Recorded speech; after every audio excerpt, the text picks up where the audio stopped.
Hello दोस्तों, मैं आशा करता हूँ आप लोग एकदम बिल्कुल ठीक होंगे।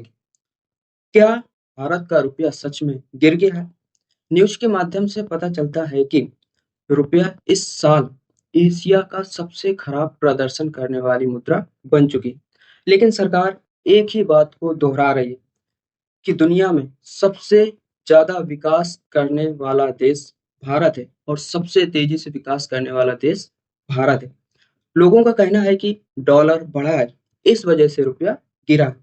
डॉलर के मुकाबले इस साल भारतीय रुपया 5% तक गिर गया।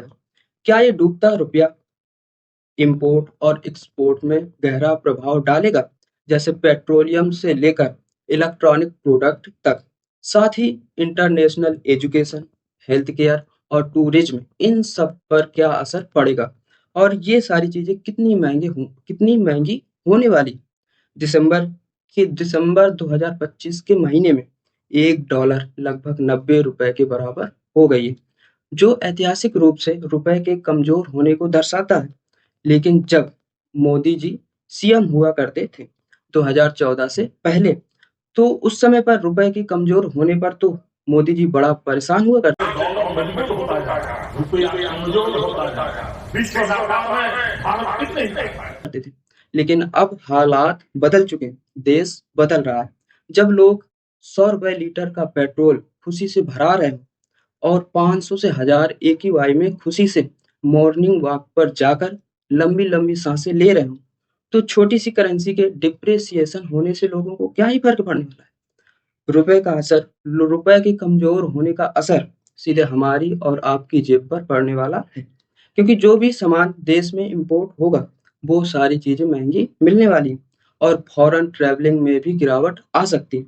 जैसे क्योंकि फूड और होटल, ये सारी चीज़ें महँगी हो जाएँगी, जिनकी भी पेमेंट डॉलर में होने वाली है। अगर एक आम नागरिक ये सवाल पूछे कि मेरे देश की करेंसी इतनी कमज़ोर क्यों होती जा रही है? तो वो आम नागरिक ये सवाल किससे पूछेगा? आखिर सरकार से ही तो पूछेगा। क्या और एक बात दोस्तों, क्या रुपए को स्ट्रॉन्ग बनाना चाहिए या कमज़ोर बनाने से देश के लोगों को क्या फ़ायदा है? इसका जवाब है कि जो देश एक्सपोर्ट ओरिएंटेड है, वो तो अपनी करेंसी को वीक रखना पसंद करेगा, क्योंकि वो देश अपने देश से ज़्यादातर सामान दूसरे देश को इम्पोर्ट करता है, तो उसको तो फ़ायदा होगा ही होगा। और जो देश इम्पोर्ट कर रहा है, तो उसको भी फ़ायदा होगा, जैसे चाइना जैसे देश। और जो देश इम्पोर्ट ओरिएंटेड है, तो वो तो प्रेफ़र करेगा कि उसकी करेंसी स्ट्रॉन्ग हो, क्योंकि वो देश सामान दूसरे देश से इम्पोर्ट कर रहा है। अगर उसकी करेंसी स्ट्रॉन्ग होगी, तो उसे सामान खरीदने पर सस्ता पड़ेगा। और हम लोग तो ऑयल से लेकर कई सारी चीज़ें इम्पोर्ट ही तो करते हैं। भारत तो इम्पोर्ट ओरिएंटेड है, फिर भी हमारी करेंसी इतनी कमज़ोर होती जा रही है। क्या रुपया को इस वजह से कमज़ोर किया गया है कि भारतीय रुपया भारत की आधिकारिक मुद्रा है, जबकि अमेरिकी मुद्रा अमेरिका की करेंसी होने के साथ-साथ दुनिया की सबसे ज़्यादा इस्तेमाल की जाने वाली करेंसी है। हालाँकि कमज़ोर रुपया कुछ मामलों में फ़ायदेमंद भी होता है, जैसे भारतीय एक्सपोर्ट्स सस्ते होते हैं, से आईटी और सर्विस सेक्टर को फ़ायदा होता है और विदेशी कंपनियाँ देश में निवेश करती हैं। कहीं यही वजह तो नहीं है कि सरकार रुपए को ज़्यादा मजबूत भी नहीं बनाती, लेकिन रुपए हमा रुपए लेकिन हमारा इतना कमज़ोर होता जा रहा है। इसके पीछे की वजह आज भी पता नहीं है।